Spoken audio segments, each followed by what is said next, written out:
दोस्तों नमस्कार। चर्चा का विषय में आप सभी का स्वागत है। आज लेकर चल रहा हूं आपको इतिहास के पन्नों की ओर और आपको बताऊंगा एक ऐसी वीरांगना के बारे में जिसने भारत की आजादी के लिए स्वतंत्रता आंदोलन के दौरान नेताजी सुभाष चंद्र बोस के प्राणों को बचाने के लिए अपने पति की हत्या कर दी और अंग्रेज सरकार के बहुत सारी यातनाओं को सहा, लेकिन आजादी के बाद जिसको इस देश की तत्कालीन सरकारों ने सिर्फ भुला ही नहीं दिया, उसके साथ एक ऐसा अन्याय भी किया कि जिसके बारे में मैं आपको बताऊंगा तो आपको पश्चाताप भी होगा और आपको गुस्सा भी होगा। मैं आज चर्चा कर रहा हूं एक ऐसी वीरांगना की जिसका नाम है नीरा आर, और इनका जन्म हुआ था 1902 में पश्चिमी उत्तर प्रदेश के बागपत के खेकड़ा में हुआ था। बचपन से ही आजादी के प्रति ललक थी, देश के लिए कुछ करने की इच्छा थी और ये चाहत थी कि भारत में जो लोग भारत की आजादी के लिए अंग्रेजों से लड़ रहे हैं उनके साथ मिलकर भारत की आजादी के लिए कुछ कर रहे हैं।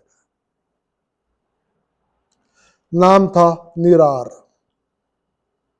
उनका एक छोटा भाई था, वो भी आजादी के लिए कुछ करना चाहता था और जब वो देखता था कि उसकी बड़ी बहन के अंदर भारत की आजादी के लिए कुछ करने की ललक है तो वो और ज्यादा प्रेरित हो जाता था इस बात के लिए कि मैं भी भारत की आजादी के लिए कुछ करूं।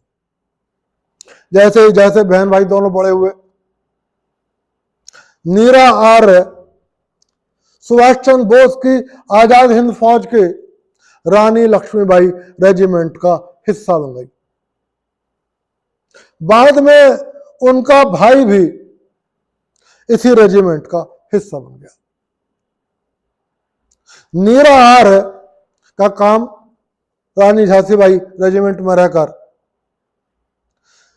नेताजी की सुरक्षा के लिए जासूसी करना था और वो हरदम नेताजी के साथ रहती थी और इस बात का विशेष ध्यान रखती थी कि नेताजी की सुरक्षा में कहीं चूक ना हो जाए। वो जासूसी भी करती थी इस बात के लिए कि कहीं कोई नेताजी के ऊपर हमला करने का षड्यंत्र तो नहीं रहा। जैसे जैसे बड़ी हुई उनकी शादी एक जयरंजन दास से हो गई। जयरंजन दास अंग्रेज सरकार के मुलाजिम थे और सीआईडी में इंस्पेक्टर थे। अब जब अंग्रेज सरकार को यह पता लगा कि जयरंजन दास की पत्नी नीरा आर सुभाष चंद्र बोस के साथ रहती है, उनकी सुरक्षा का जिम्मा संभालती है और उनकी सुरक्षा के लिए आवश्यक जासूसी के काम को भी अंजाम देती है, तो इस संयोग का फायदा उठाने का निश्चय करा अंग्रेज अधिकारियों ने और उन्होंने सुभाष चंद्र बोस की हत्या करने का जिम्मा जयरंजन दास को सौंप दिया कि तुम्हें ही नेताजी सुभाष चंद्र बोस की हत्या करनी है। जयरंजन दास सीआईडी में इंस्पेक्टर थे। दोनों पति और पत्नी की विचारधारा में जमीन आसमान का फर्क था। पत्नी भारत को अंग्रेजों से मुक्ति दिलाना चाहती थी और पति अंग्रेज सरकार के मुलाजिम थे और अंग्रेजों के प्रति वफादार थे। उन्होंने नेताजी की हत्या करने के अंग्रेज अधिकारियों के प्रस्ताव को सहर्ष स्वीकार कर लिया, लेकिन अपनी पत्नी को कानों कान भनक नहीं होने दी। अब वो नेताजी का अक्सर पीछा करने लगे, लेकिन हर बार असफल हो रहे थे और उन्हें नेताजी पर हमला करने का कोई उचित मौका नहीं मिल रहा था। अंततः उन्होंने तय किया कि क्यों ना अपनी पत्नी का ही पीछा करा जाए, और जैसे ही ये नेताजी सुभाष चंद्र बोस के साथ हो, उसी वक्त नेताजी की हत्या कर दी जाए। अब एक दिन जब उनकी पत्नी नेताजी की ओर जा रही थी, उन्होंने पीछे पीछे अपनी पत्नी का पीछा करना शुरू कर दिया, और जैसे ही एक गाड़ी में नेताजी बैठे, तुरंत जयरंजन दास ने नेताजी सुभाष चंद्र बोस पर गोलियां चला दी। पलक झपकते ही सुभाष चंद्र बोस ने यह देख लिया कि एक व्यक्ति मेरे ऊपर हमलावर हो रहा है, क्योंकि नेताजी बहुत चौकस रहते थे। वो लोगों ने अपनी जगह छोड़ दी और वो गोलियां नेताजी सुभाष चंद्र बोस के ड्राइवर को लगी। नीरा आर्य उनके साथ थी। जैसे ही उन्होंने देखा नीरा आर्य ने कि सामने उसका पति है जो नेताजी सुभाष चंद्र बोस पर गोलियां चला रहा है, आनंद फानन में नीरा आर्य ने अपने पति जयरंजन दास की हत्या कर दी। जैसे ही बाद में सुभाष चंद्र बोस को पता लगा कि ये जो हत्यारा था जयरंजन दास, जो मेरे ऊपर गोलियां चला रहा था, ये कोई और नहीं, नीरा आर्य का पति था, और नीरा आर्य ने मेरी जान को बचाने के लिए अपने पति की हत्या कर दी। वो बेहद भावुक हो गए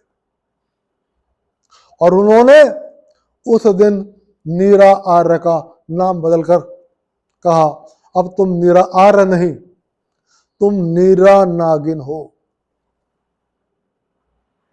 लेकिन नीरा आर्य बहुत दिन पुलिस की गिरफ्त से बच ना सकी।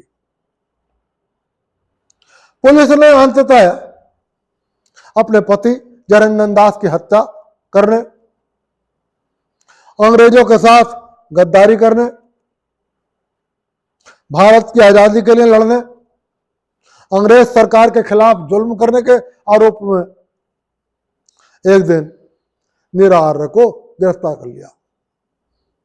नीरा आर्य को कलकत्ता की जेल में रखा गया और वहां के जेलर रोज उनको तरह तरह की यातनाएं देते और उनसे पूछते कि बताओ सुभाष चंद्र बोस का आता पता बताओ, वो कहाँ रहते। पूछते कि बताओ दुनिया के किन किन देशों से उनके क्या संपर्क हैं और दुनिया के कौन कौन से देश नेताजी को अंग्रेज सरकार के खिलाफ किस तरह की मदद कर रहे हैं, हथियारों से या पैसों से या किसी और तरीके से। लेकिन नीरा आर्य अपना मुंह खोलने को तैयार न थी। एक लंबा समय बीत गया, नीरा आर्य को रोज टॉर्चर किया जाता, लेकिन नीरा आर्य ने कुछ नहीं बताया। तब अंग्रेज सरकार ने यह तय किया कि वो नीरा आर्य को अंडमान निकोबार की जेल में ट्रांसफर कर देगी। नीरा आर्य के पैरों में लोहे की जंजीरें पड़ी हुई थी। जेलर ने एक लोहार को बुलवाया कि तुम नीरा आर्य के पैरों में पड़ी हुई जंजीरों को तोड़ दो, लेकिन उसे इशारों में समझा दिया कि करना क्या है। जंजीर को काटने के बहाने वो लोहार हथौड़े को नीरा आर्य के पैर पे मारता था। नीरा आर्य दर्द से चिल्ला उठती थी, लेकिन उसने साफ कहा कितनी भी कठोर यात्राएं दे लो, मैं नेताजी सुभाष चंद्र बोस के बारे में आपको कुछ भी नहीं बता सकती। जब बहुत हथौड़े पड़ गए तब उस अंग्रेज जेलर ने नीरा आर्य से कहा, बस ये बता दो कि सुभाष चंद्र बोस कहां रहते। मुझे कुछ और नहीं पूछना, कौन सहायता कर रहा है, किस तरीके की सहायता कर रहा है, किससे नेताजी के संबंध है, कुछ नहीं जानना। बस ये बता दो कि उनका ठिकाना क्या है, ठिकाना कहां है। इस पर नीरा आर्य ने जवाब दिया, नेताजी सुभाष चंद्र बोस मेरे दिल के अंदर रहते। यह सुनते ही अंग्रेज जेलर बौखला उठा, उसे गुस्सा आया और उसने उस लोहार से कहा, इस महिला के एक स्तन को काट दो। और उस लोहार ने अपने एक औजार से नीरा आर्य के एक स्तन को काट दिया। लहू लुहान होकर नीरा आर्य जमीन पर गिर पड़ी, बेहोश हो गई। जब काफी देर बाद होश आया और उसने अपने आप को खून से लथपथ पाया,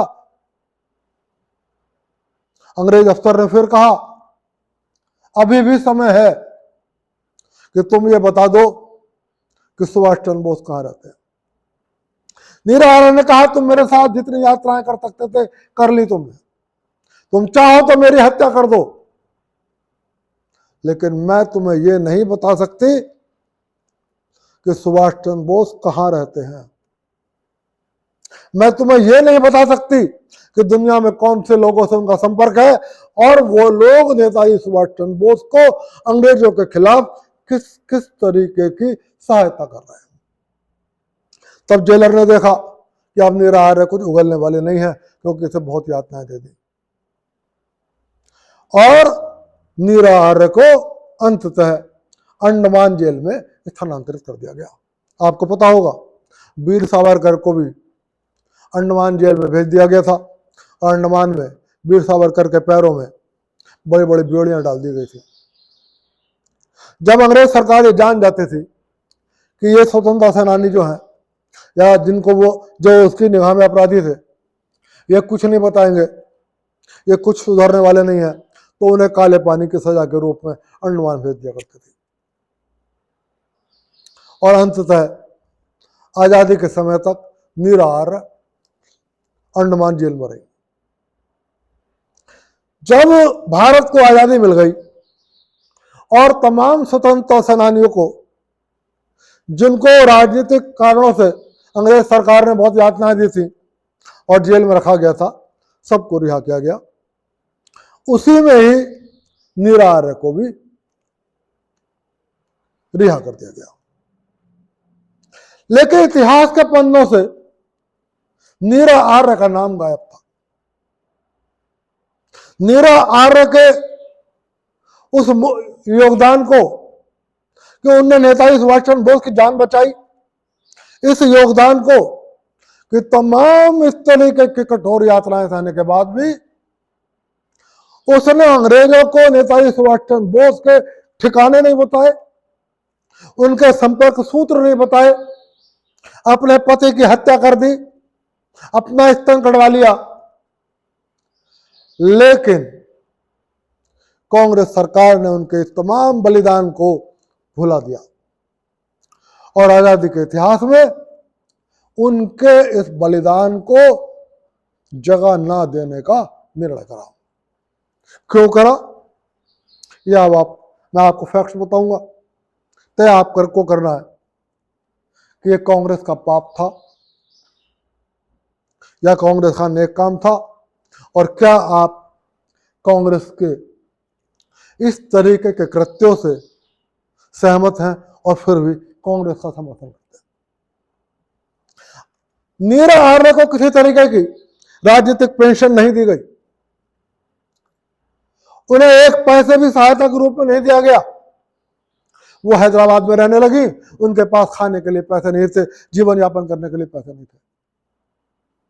उन्होंने वहीं एक छोटी सी झोपड़ी बना ली, घास फूस की झोपड़ी थी, और हैदराबाद की सड़कों पर वो महिला जिसे नेताजी की जान बचाने के लिए अपने पति की हत्या कर दी थी, फूल बेचकर अपने लिए रोटी का इंतजाम करने लगी। लेकिन कांग्रेस की सरकारों का दिल नहीं पसीजा और जरा सी भी सहायता नीरा आर्य की नहीं करी। लेकिन बात यहीं तक नहीं थी कि नीरा आर्य की सहायता नहीं करी, बात इससे भी आगे की थी। वो बताऊंगा तो आप चौंक जाओगे। और यदि आपके मन में भारत की आजादी के लिए संघर्ष करने वालों के प्रति कोई सम्मान है तो निश्चित रूप से आप क्रोधित भी हो जाओगे। आजादी के बाद की तत्कालीन सरकारों ने क्या किया आपको तो पता ही होगा। सिंधु जल समझौता करा गया, दिल्ली, हरियाणा, पंजाब, राजस्थान के हिस्से का पानी पाकिस्तान को दे दिया गया। लाखों लोगों के कत्लेआम के बाद भी, लाखों हिंदुओं के कत्लेआम के बाद भी पाकिस्तान को तत्कालीन सरकारों ने रुपए के रूप में खूब सहायता दी, अनाज के रूप में सहायता दी। चीन और पाकिस्तान को भारत के बहुत सारे जमीनें दी गई।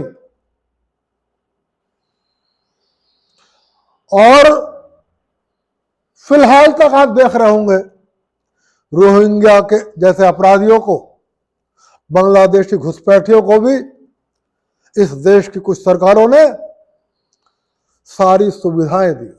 उनके आधार कार्ड बनवाए, उनके वोटर कार्ड बनवाए, उनके राशन कार्ड बनवाए, उनको अनाज दिए और उनको सारे मकान दिए।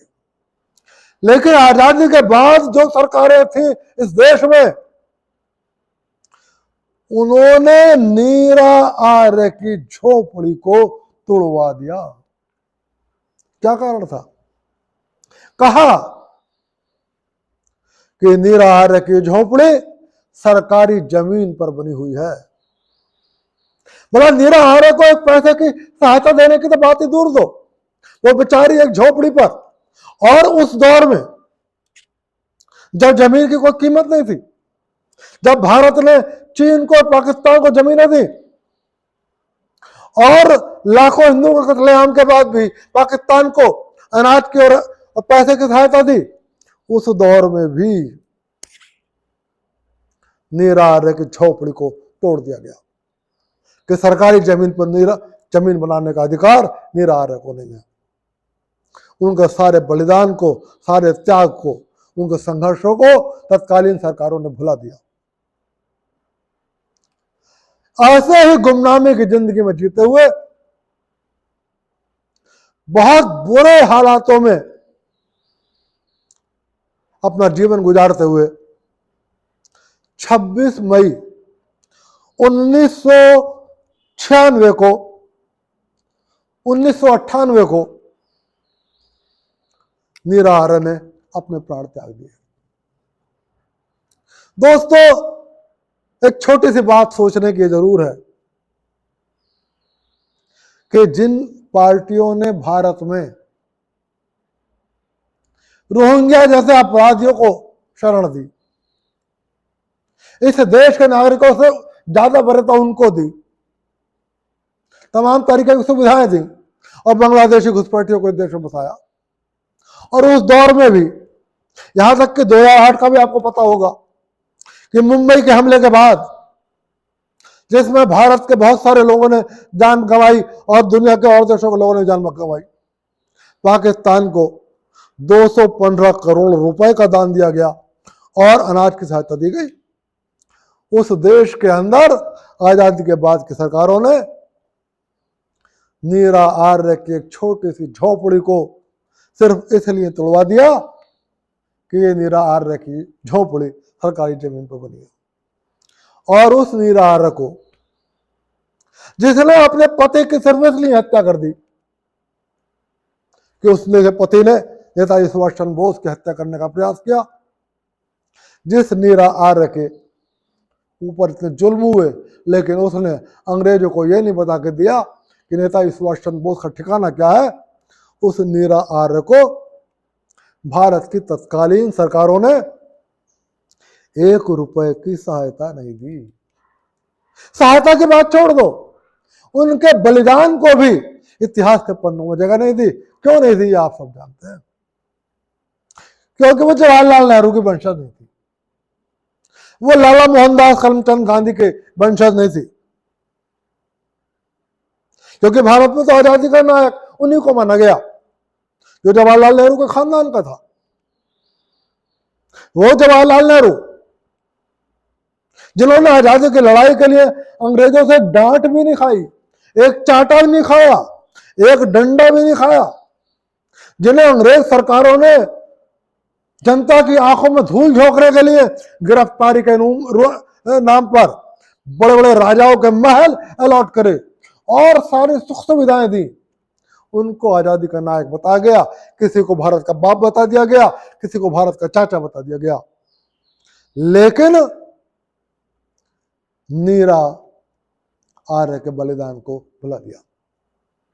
दोस्तों, यह भी एक कांग्रेस का पाप था और आज इस पाप से आपको अवगत कराया। कांग्रेस के ऐसे पापों से आपको अवगत कराता रहूंगा, लेकिन आप ये मत सोचना कि मेरा मकसद कांग्रेस के पापों को आपको सामने लाना है।